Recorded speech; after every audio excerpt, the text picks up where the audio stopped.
Do you seek the freedom to pursue greater meaning and purpose in your life? Is there something that you're passionate about that you'd like to support by giving time, talent, or money? Do you seek a level of financial freedom to live an ideal life as you uniquely define it? Welcome to the Money and Meaning Show with Jeff Bernier, a show dedicated to helping you gain the confidence and freedom to lead a life of personal significance and help you get your actions and resources in alignment with what matters most.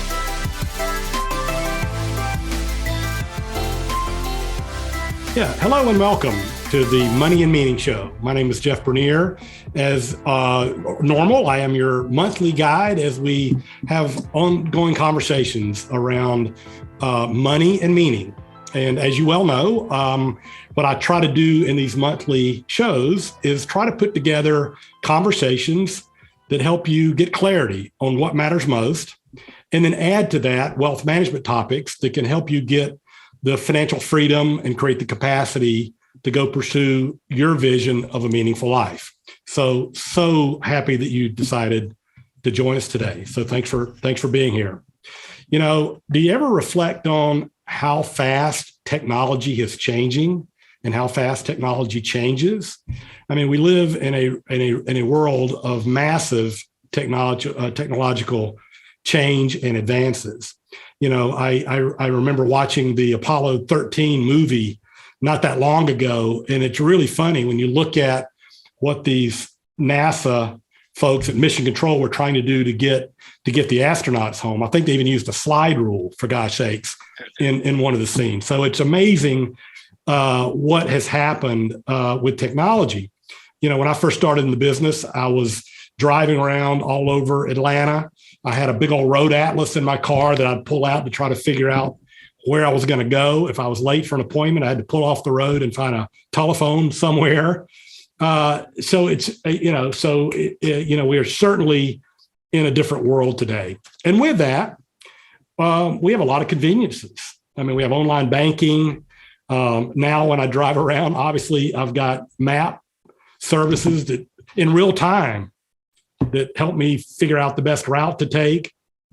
We can access our accounts instantaneously to see how we're doing with our investments. We can move money from our various bank accounts. So it has created a lot of conveniences for all of us. But with that, there's also risk. And so we have all these modern conveniences with having access to information, but there's also a downside. So I thought today that I'd bring on an expert to help us address some of those downsides, which is internet security. I didn't know this until recently, but a few years back, the Senate passed a resolution called June Internet Security Month. And so I think it's timely that we have a conversation today about internet security. So I'm really excited today to have an expert on all things internet security. So I'm being joined today by Steve Ryder. Steve is the president and founder of True North Networks. True North Networks is a company that helps wealth management firms like ours make sure that we protect data and that we can take advantage of the latest and greatest technologies, but we do it in a way that is secure, both for our clients and our firm, and obviously to also meet regulatory requirements, because there's not a lot of regulatory requirements related to this. Steve has a long history in technology, and prior to that, he had history in financial services. So he's well equipped to talk about this today. So welcome, Steve. Thanks for being on the Money and Meaning Show. Thanks, Jeff. It's great to be here. I mean, I remember reading somewhere about those Apollo missions and how a cell phone does more calculations than the computers they use on those Apollo missions. So yeah, it is amazing. Yeah, it is amazing. You know, you used to have a whole building with a mainframe computer. I know. And you probably do have more technology in an iPhone than you might have had in those mainframe buildings. So, yeah. But yeah, and again, it's great. You know, I know our clients occasionally will get frustrated because we do have a lot of strategies in place to protect their identity and so this is a really, really important topic because we do want to use the technologies to the extent that it makes sense, but we've got to do it in a responsible way. So as I always do on these shows, I always like the audience to at least get to know the guest a bit. So Steve, I'm going to just ask you to tell the audience a little bit about yourself and your family and how you got involved in technology. Okay. Thanks, Jeff. So I got involved in technology back in 2000. I've always liked to dabble in technology. My background is banking and finance. I looked at years, believe it or not, of being a plumber, electrician, a carpenter. I have done a lot of different things in my life. I'm a private pilot. So I've dabbled in a lot of things, but any job I had, I'm kind of morphed into technology. So I ended up starting my own firm, essentially in 2002. Married, got two daughters. One's older from a prior marriage, and she has a son. So I'm a grandfather as well. So I have a 39-year-old daughter, a 22-year-old daughter, and a 18-year-old grandson. So span quite the gap there. My wife and I have been married for 30 years now. We just celebrated our 30th wedding anniversary this past fall. She's happily retired. And waiting for me to do that someday, but I'm still having fun. So right now, terrific. Right now, I'm not ready to do that. Yeah, and True North Networks is a national firm, so you have clients all over the country, I believe. And your home office is located. We're located in New Hampshire, Swansea, New Hampshire. If most people would know Keene, New Hampshire, which is just south of Keene. So we've got clients in 35 states, mostly RIAs like yourself, Jeff, and that's been our vertical market and the market that we've supported all these years. Perfect. Well, thanks for sharing all of that. That's great. So so every time I go to a workshop or some training about internet security and cybersecurity, I don't sleep for like 2 weeks. I just like, what are we missing? And I'm really being facetious about that because I know we have you guys helping us, but it does raise a lot of concerns. And so can you talk to us a little bit about the problem? I mean, what is the nature of the cybersecurity problem? So who are the people out there that are trying to get our information and what do they do with it? What can they do with it? They sell it. So what they'll do is there's a black market that they'll do and use, and it's called the dark web. Okay. And so they'll gather this information about you or whatever they can get, whether it's your credit card, your social security number, any personal, what's called PII or personal identifiable information, try to gather that information and then sell it on the open market. Several years ago, a great example for myself is my wife for years ago worked for an insurance company, and their health provider got a data breach. Our socials were data breached. So here I am in the business, and I had really no control over my own data getting compromised. And the year it happened, I don't remember the year. It was probably 6 or 7 years ago now. And my tax return was filed. And so on my behalf. And so what was interesting to me is at the time I'd been married at least over 20 years. And, typically people look for things out of pattern, right? You go, your credit card company, if you go out of pattern, they'll notify you, and I'll put my credit card in something and, my gas card, and it'll decline it because I'm in a different state, right? And the credit card will let me know from a security perspective. And that's great. It's inconvenient because security is not convenient, right? As we know, right? So I can't put my credit card in, now I can't get gas, so I have to go on my phone and approve and say, yes, this is me. Anyway, where I'm going with this is for 20 plus years, I've filed jointly. For 20 plus years, if I got a refund, it would always go into the same bank account. And yet the year that my tax return, my social was compromised and somebody filed my tax return, they filed as an individual and they filed as wanting the refund to go on a debit card. Yeah. I mean, so out of pattern for 20 years that I can't believe the IRS didn't pick up on that. And so the pain in the neck after that is I had to go to an IRS office. I had to prove my identity. I mean, it was just a nightmare to try to solve that. Yeah. You know, so that's one of the things that they do. They capture your information, they sell it, and whoever they're selling it to are criminals that are trying to take over accounts or file a tax return. Those are the kind of things they're trying to do.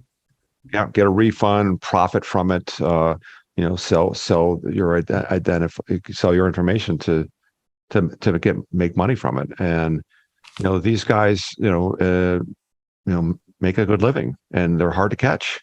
Yeah, they're hard to catch. And so, how large a problem is it? I mean, how many people are doing this, and dollar amounts, or any idea on how prevalent a problem? Oh, it's hold on. If you got a second, I won't show it to you, but I literally just did a presentation on how big this number is. It's big. I mean, so the IC3, which is the Internet Crime Complaint Center from the FBI, said in 2021, $6.9 billion in losses. Wow.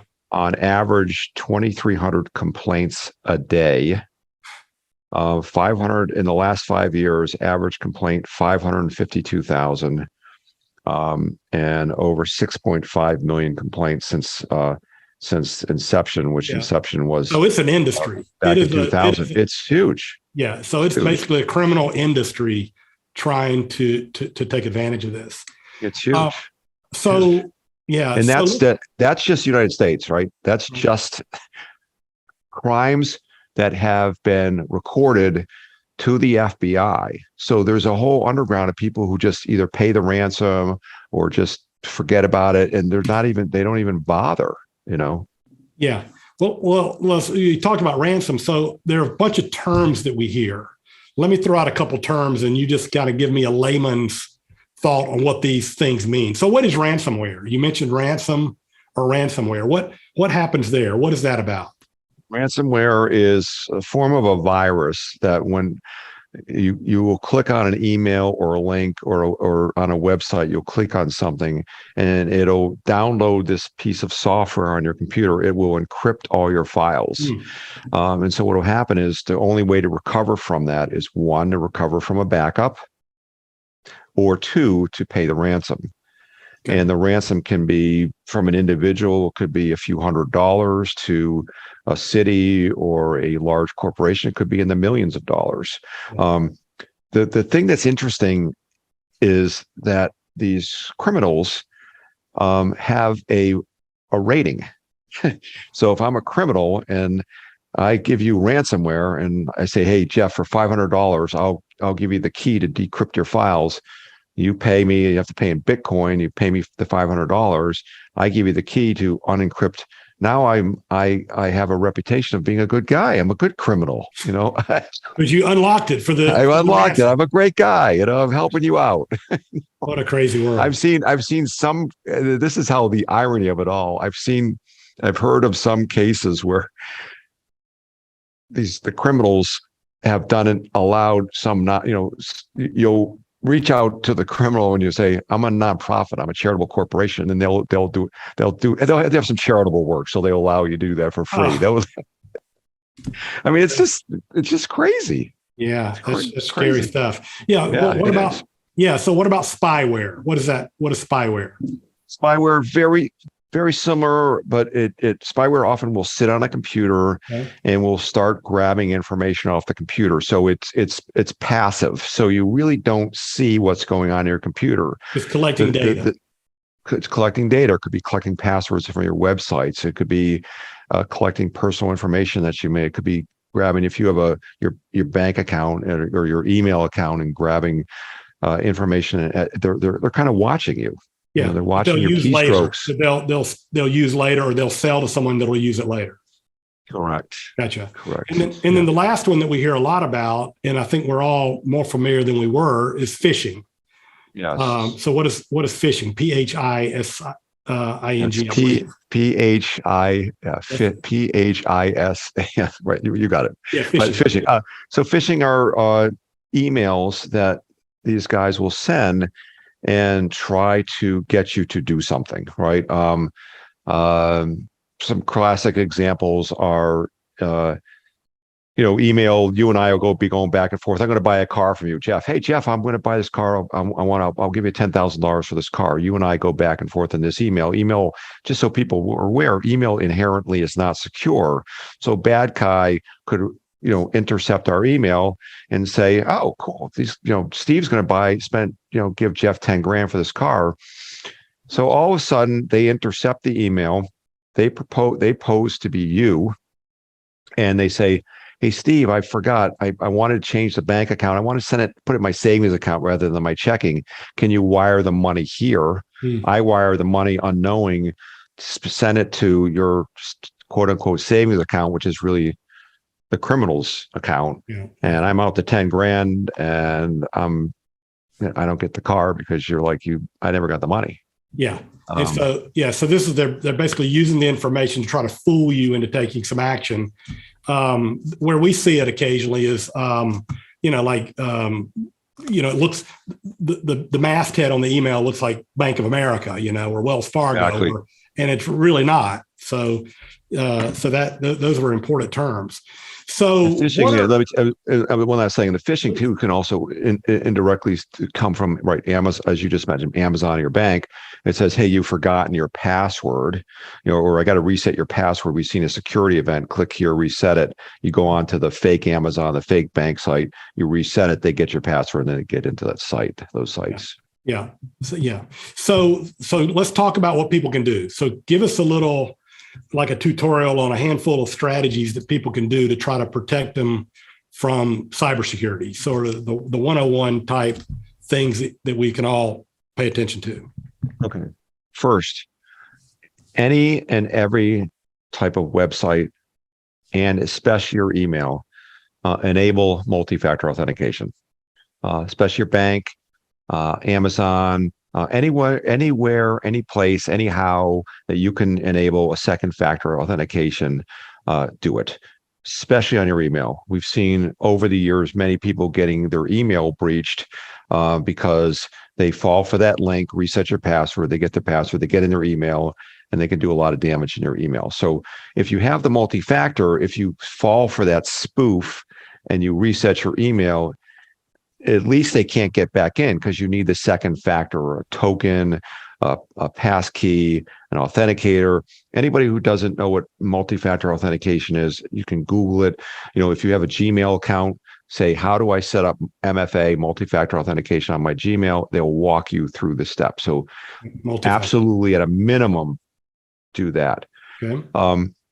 Password manager. How many passwords does somebody have? And some people will use the same password over and over and over and over again. And so what will happen is, if I get your password, then I start trying it on different sites and do what's called basically a brute force attack to try to say, I'm going to try on Amazon. Oh, it works on Amazon. I'm going to try to your bank account. I'm going to try it on this account, and just try to see how many accounts I can get in with the same password, because people are inherently lazy. Yeah. They don't want to have to remember all these passwords. So what's the best way to use what's called a password manager? I use a product called LastPass. Many of the websites I go to, I do not even know the password. There's a couple of values with the password manager. And first of all, let's go back to, if you have a password manager, multi-factor authentication to get into it. When you go to the website, it recognizes the website, and then it will enter the information. So let's go back to what I just stated earlier. If you fall for a phishing email and you get the click to go to Amazon to reset your password, if I fell for that phishing email with a password manager, I would click that link. I don't know the password to my Amazon website. So the LastPass would not be able to fill that password in, because it's like, this isn't Amazon. Right. So it's a great source of protection.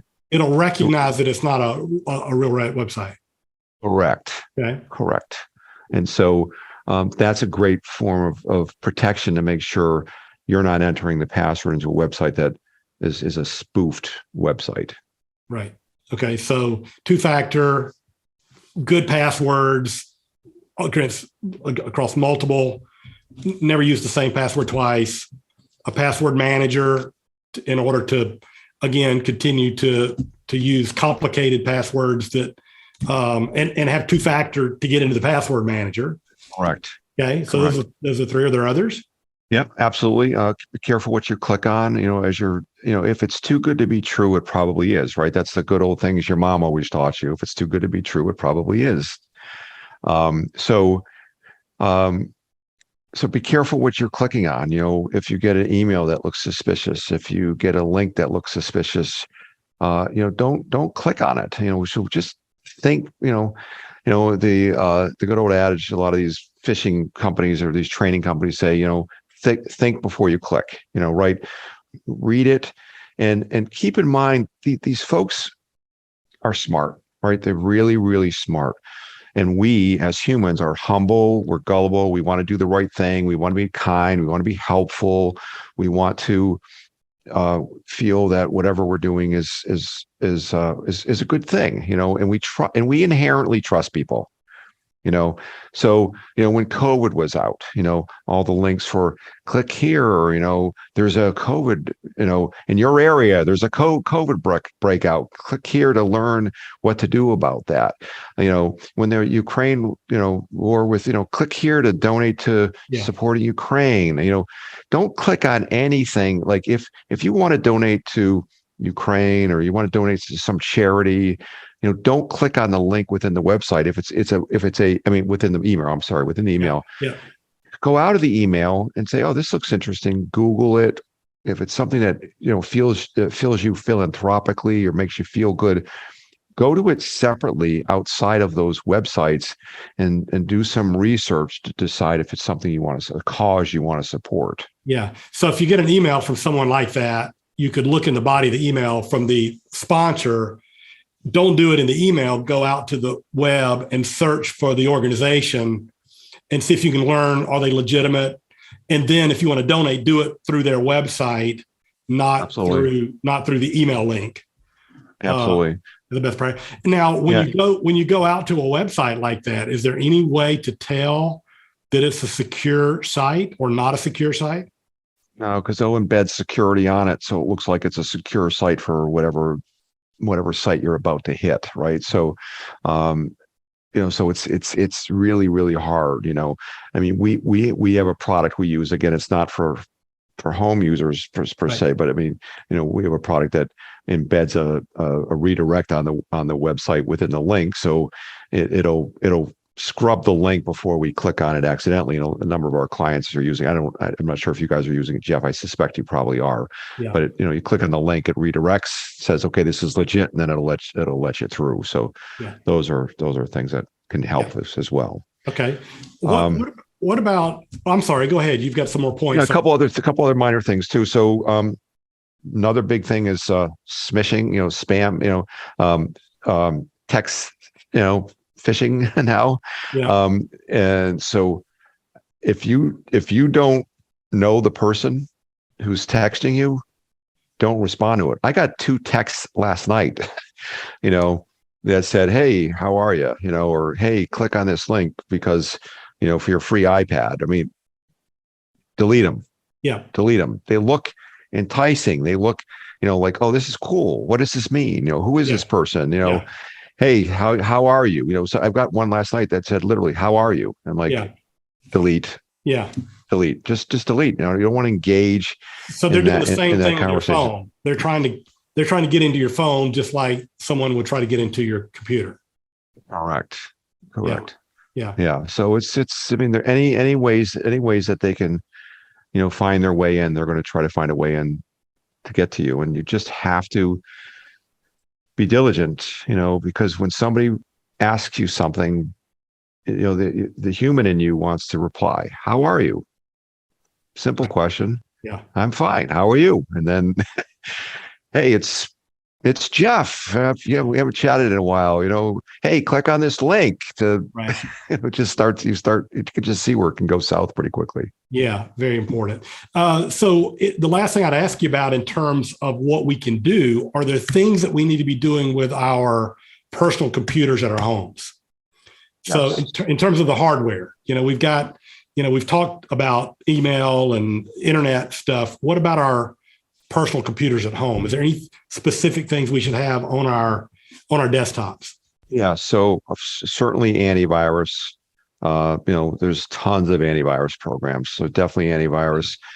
Malware protection, something like Malwarebytes to protect it.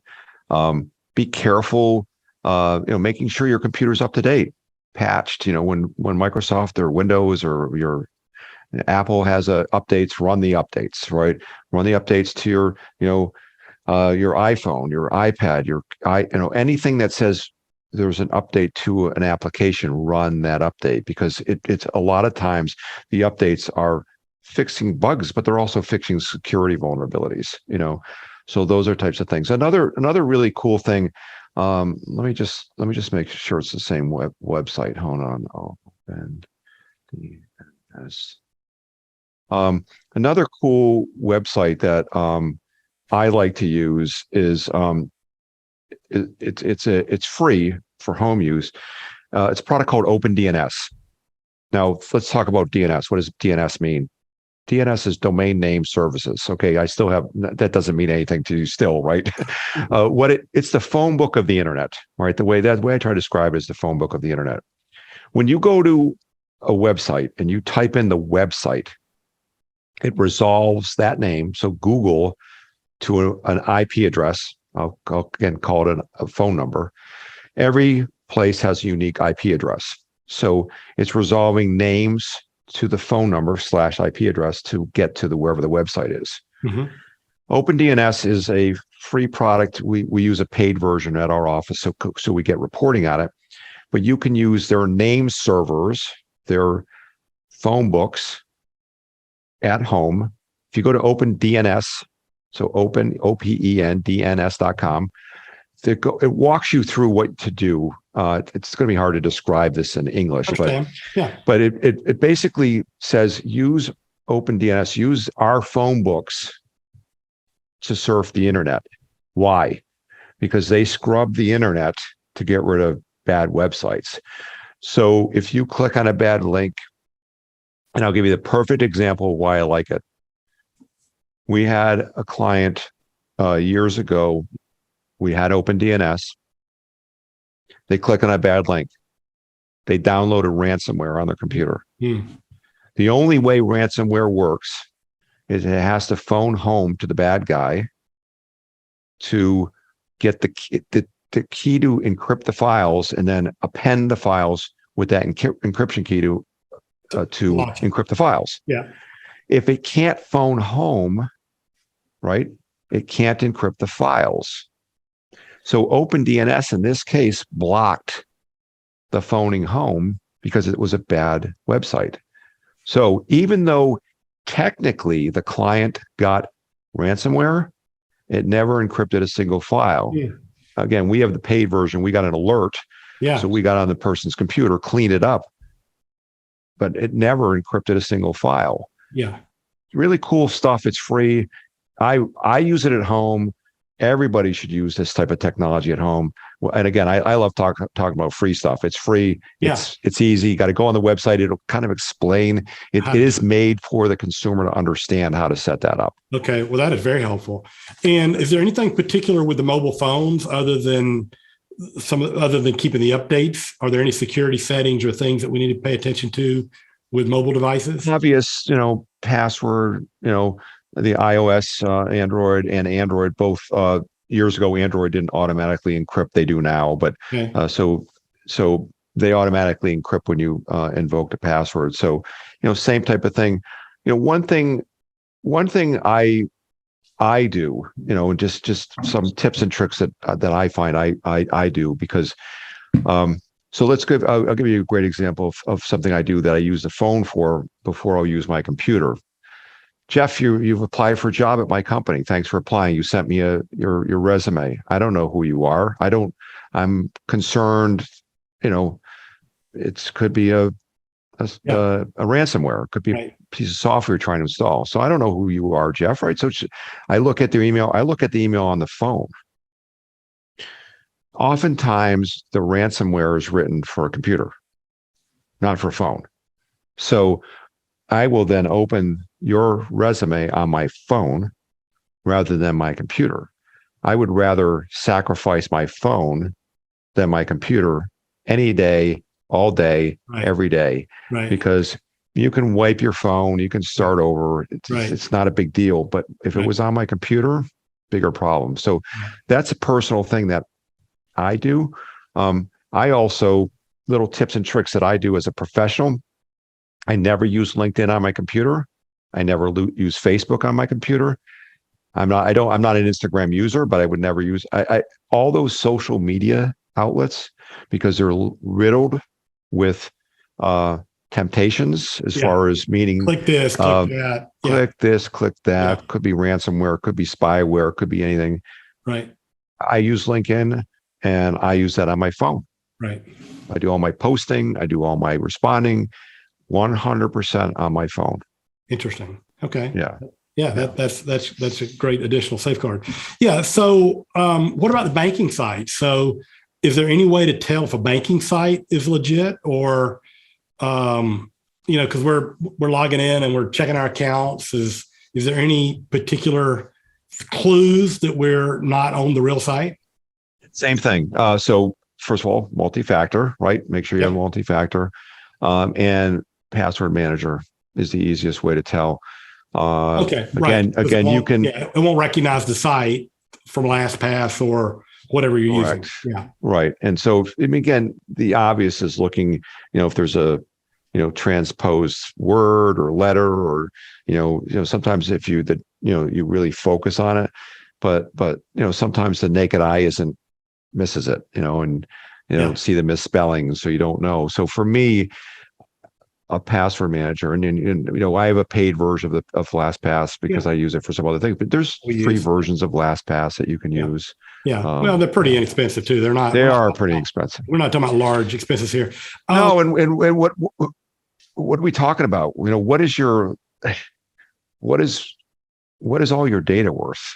Yeah. We're easy. We're simple enough to go buy a piece of furniture or something in our house, but when you want to spend $30 on a piece of software that could save us thousands and thousands of dollars. Come on. And complications and hassles. So, we've all been working remotely, for the last year or two.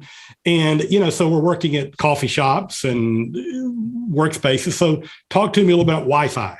So is there anything we need to be aware of as we access various Wi-Fi channels? Yes, or spots? So again, back to let's look at some simple things, right? So public Wi-Fi. If you use public Wi-Fi, you definitely have some type of VPN technology. You can, there are free VPN technologies you can use.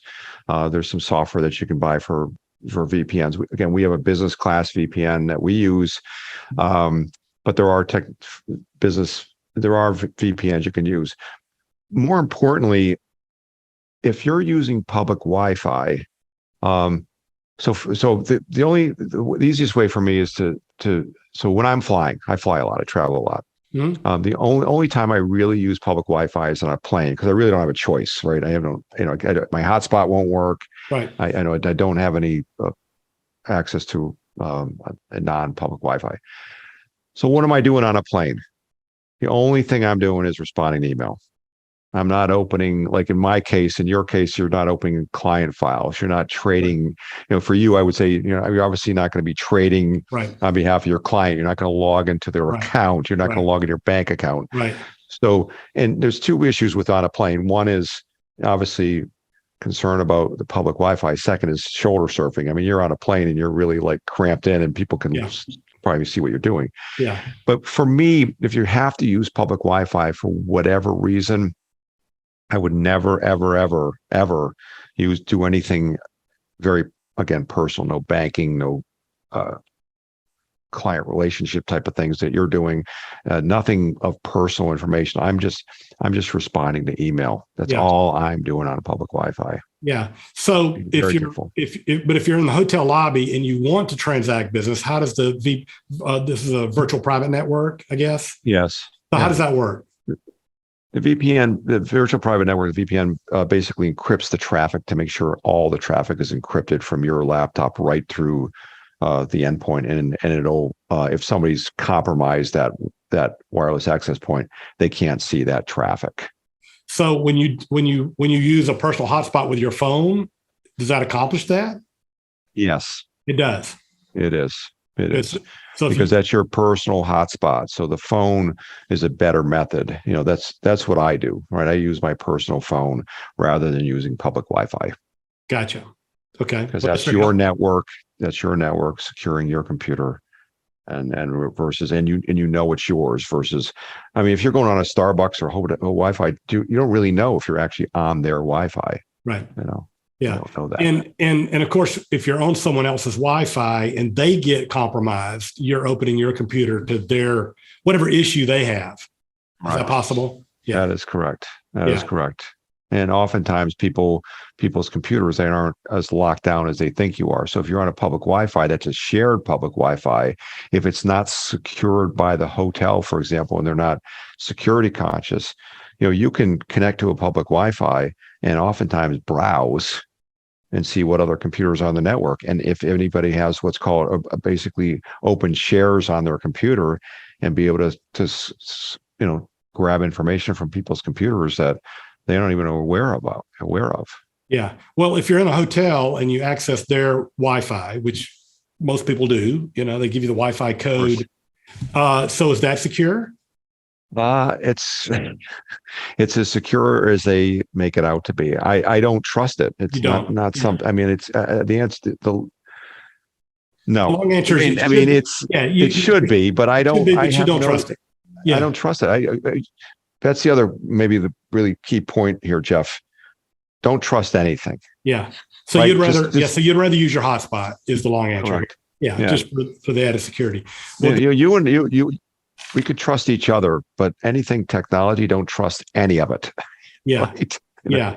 Well, there's a whole lot more we could talk about sharing personal information. And, I even have a lot of questions from clients who have, that are helping their parents, about paperwork, security and all that. And we just don't have a lot of time to do that today, but there's a lot more that we could talk about in terms of securing your data, because it's, my understanding from some training that I've been through is that oftentimes these breaches are human error. It's not necessarily someone came in the back door, they came in the front door.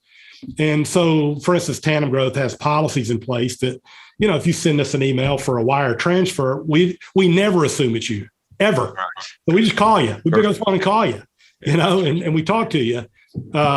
So there are things that we all need to do, but this is a great start, at least in terms of internet security. And I really appreciate your sharing some of this today.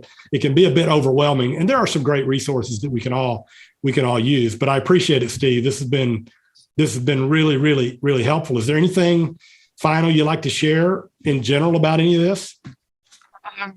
First of all, thanks, Jeff.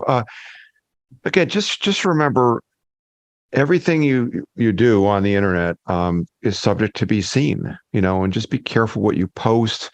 I remember doing a presentation in Jacksonville, Florida, several years ago, and just doing my shtick, and somebody in the back of the room raised their hand and said, and I was saying about the same thing I just said, be careful what you post on social media. And I said, my sister was just in Mexico and they were posting pictures from Mexico.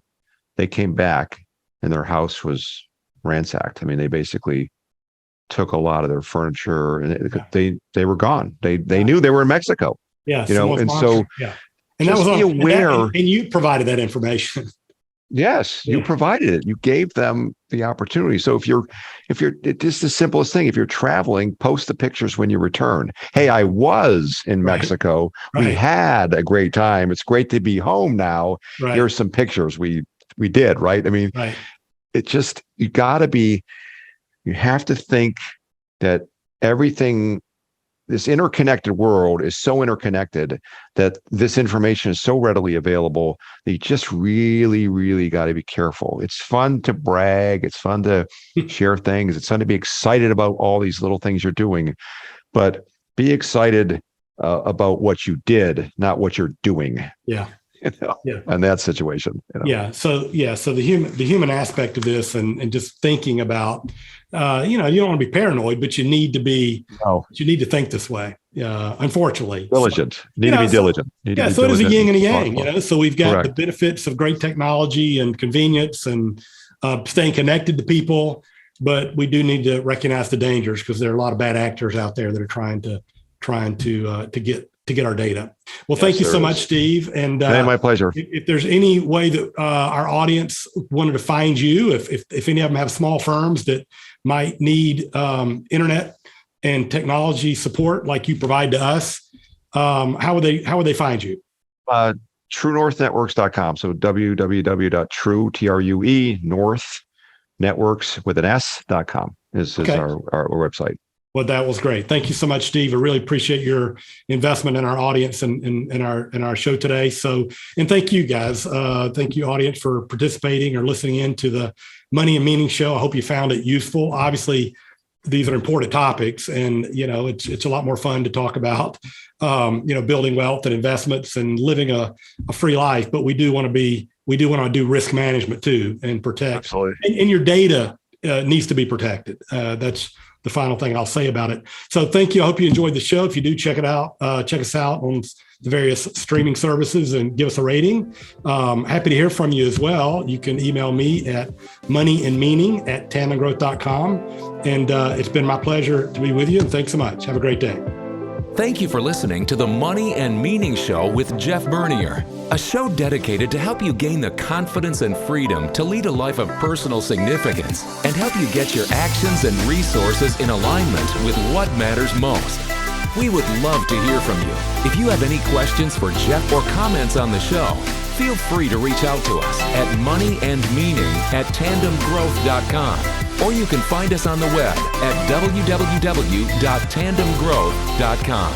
Jeff Bernier is the President and Chief Investment Officer at Tandem Growth Financial Advisors, LLC, an SEC registered investment advisor. This show is a production of Tandem Growth Financial Advisors, LLC. All information discussed is general in nature, is provided for informational purposes only, and should not be construed as specific financial, legal, or tax advice. Listeners should consult an attorney or tax professional regarding their specific legal or tax situation.